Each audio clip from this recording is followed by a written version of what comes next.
तो hello students, welcome to pure mathematical academy. तो आज जो क्वेश्चन हम डिस्कस करेंगे ये ISI मैथ 2024 एग्जाम में पूछे गए क्वेश्चन था। क्वेश्चन पूछा गया था लीनियर अलजेब्रा से एंड क्वेश्चन की डिफिकल्टी लेवल की मैं यदि बात करूं तो मैं इसको सिंगल स्टार से रेटिंग करूंगा आउट ऑफ 5 स्टार। एक इजी क्वेश्चन था। तो क्वेश्चन का सोल्यूशन पे जाने से पहले मैंने क्वेश्चन को ऑलरेडी जूम करके रखा है। तुम क्या करो, पहले क्वेश्चन को एक बार खुद से ट्राई करो, उसके बाद ही तुम इसका सोल्यूशन को देखना। देखो तुम्हारे पास यहाँ पे क्या क्या इंफॉर्मेशन दे के रखा है। यहाँ पे ये बोला जा रहा है कि suppose A and B are similar 3x3। यहाँ पे ना थोड़ा सा हाईलाइटर दो। ए एंड बी दोनों मैट्रिक्स दे रखा है, 3x3 का मैट्रिक्स है विथ रियल एंट्रीज। साथ में ये दोनों मैट्रिक्स आपस में सिमिलर है, यानी कि A is similar to B. A and B दोनों ही 3x3 का रियल एंट्रीज का मैट्रिक्स है। अभी यहाँ पे कौन सा स्टेटमेंट यहाँ पे नॉट नेसेसरीली करेक्ट, मतलब कौन सा करेक्ट नहीं है, मतलब ऑलवेज करेक्ट नहीं होगा, उसको तुम्हें यहाँ पे टिक करना है, राइट। अच्छा, अभी तुम ध्यान दो, जब तुम्हारे पास दोनों मैट्रिक्स सिमिलर हो जाते हैं तो उनका डिटर्मिनेंट, उनका कैरेक्टरिस्टिक पॉलिनोमियल, उनका आइगन वैल्यूज, ये सारी चीज़ें जो है यहाँ पे मैंने लिख रखा है, ये सारी चीज़ें हो जाता है सेम। ठीक है, मैं यहाँ पे दूसरे इंक से करवाएंगे, रुको। ये सारे चीज़ें बन जाता है सेम, राइट।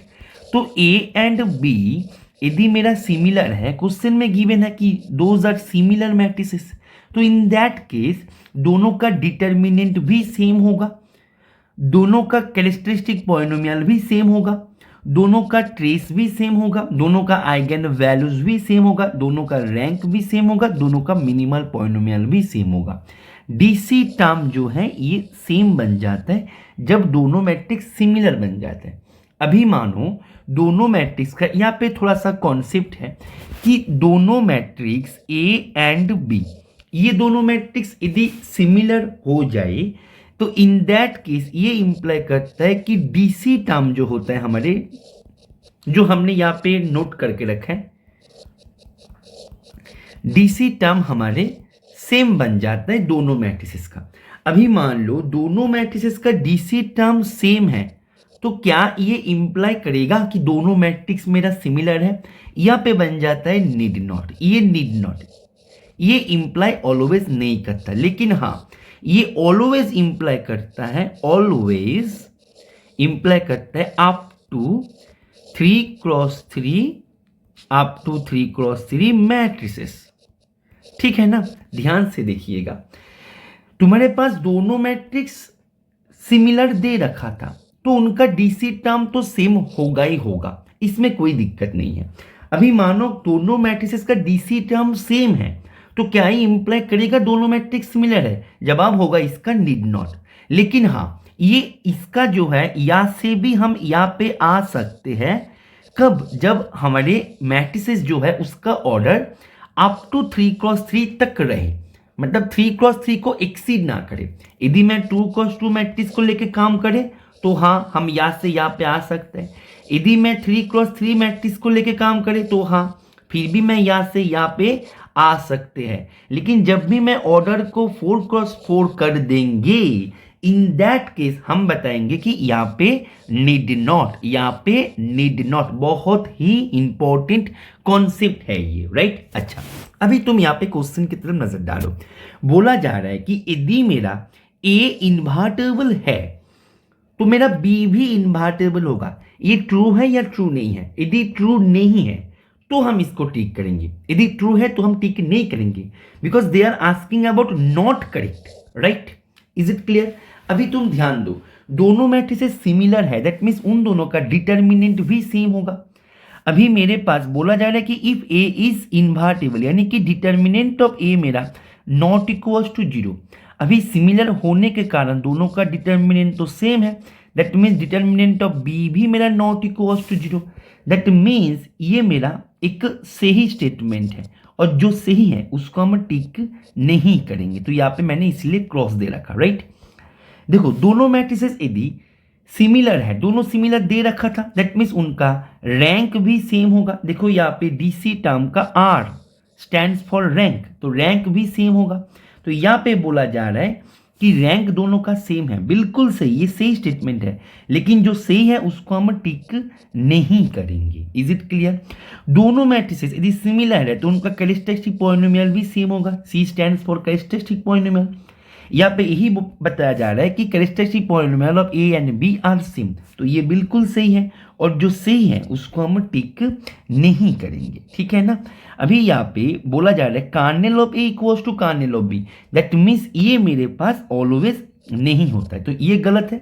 जो गलत है वो हम टिक करेंगे। अभी देखो यहाँ पे भी खत्म नहीं हुआ, थोड़ा सा तुम्हें वेट करना है, ठीक है, ध्यान से देखिएगा।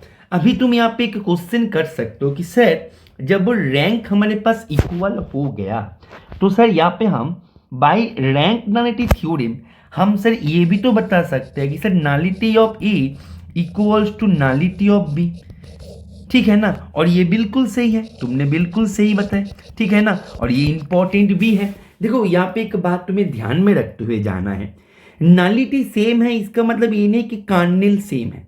कार्नेल मीन्स इसका कंप्लीट स्पेस, एंड कार्नेल का डायमेंशन को हम नलिटी से रिप्रेजेंट करते हैं। कार्नेल का डायमेंशन को हम नलिटी से रिप्रेजेंट करते हैं। दोनों स्पेस का डायमेंशन सेम है, इसका मतलब ये नहीं कि दोनों स्पेस ही मेरा सेम हो जाएगा। जैसे कि मानो मेरे पास एक स्पेस है, मैं यहाँ पे थोड़ा सा इरेज करते हैं, मेरे को थोड़ा सा जगह मिलेगा। देखो मानो तुम्हारे पास एक स्पेस है ऐसे, जो कि 1 0, ठीक है ना, इनसे स्पान हो रहा है, राइट। तो इनका डायमेंशन की मैं यदि बात करें, ये मेरा 1।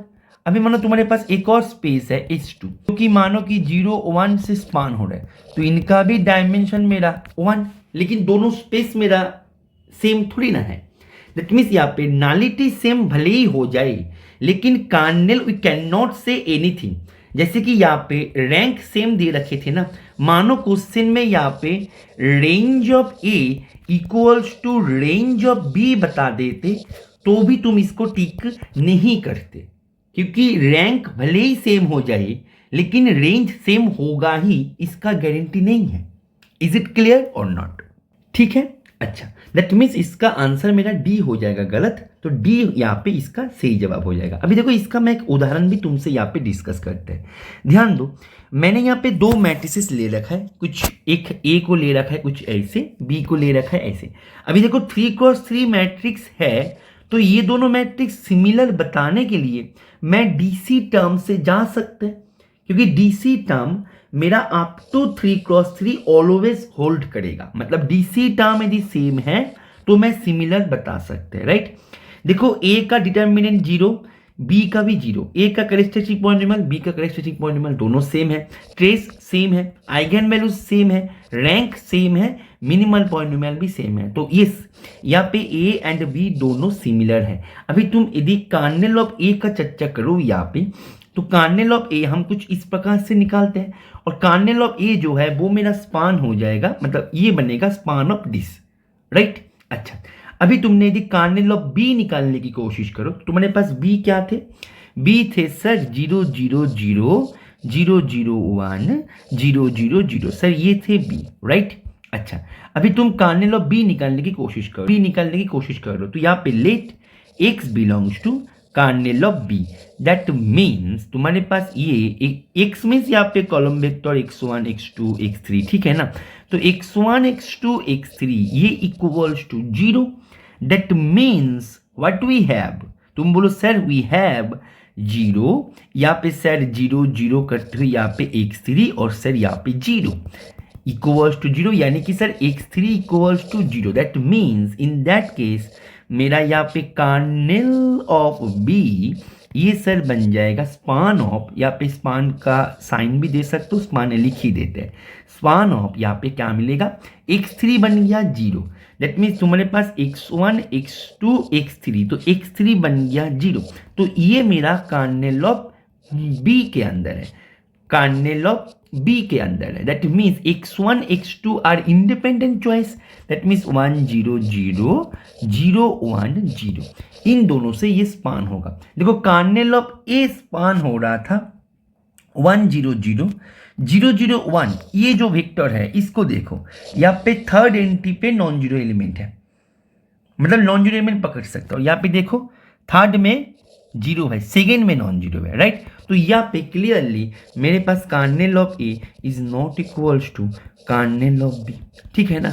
भले ही मेरा दोनों मैट्रिक्स सिमिलर हो जाए लेकिन कार्नेल मेरा सेम नहीं होगा। हाँ, हालांकि डायमेंशन सेम हो गया, दोनों का ही देखो डायमेंशन 2, इसका भी डायमेंशन 2, लेकिन कार्नेल सेम नहीं हुआ। ऐसे ही यहाँ पे यदि रेंज के बारे में बता देते तो भी ये सही नहीं होते, नीड नॉट पे आ जाते हैं, राइट। तो इसका आंसर जो है, मैं यदि पूरे पेज को इरेज कर दे तो इसका आंसर हो जाएगा ऑप्शन डी, यहाँ पे हो जाएगा करेक्ट जवाब। करेक्ट मीन्स नॉट करेक्ट, ठीक है ना, नॉट करेक्ट पूछा गया है तो इसका आंसर हो जाएगा ऑप्शन डी। तो आई होप ये सोल्यूशन तुम्हें समझ में आ गया होगा।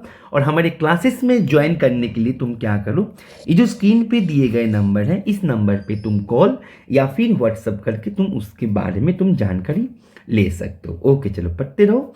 Happy learning with PMA।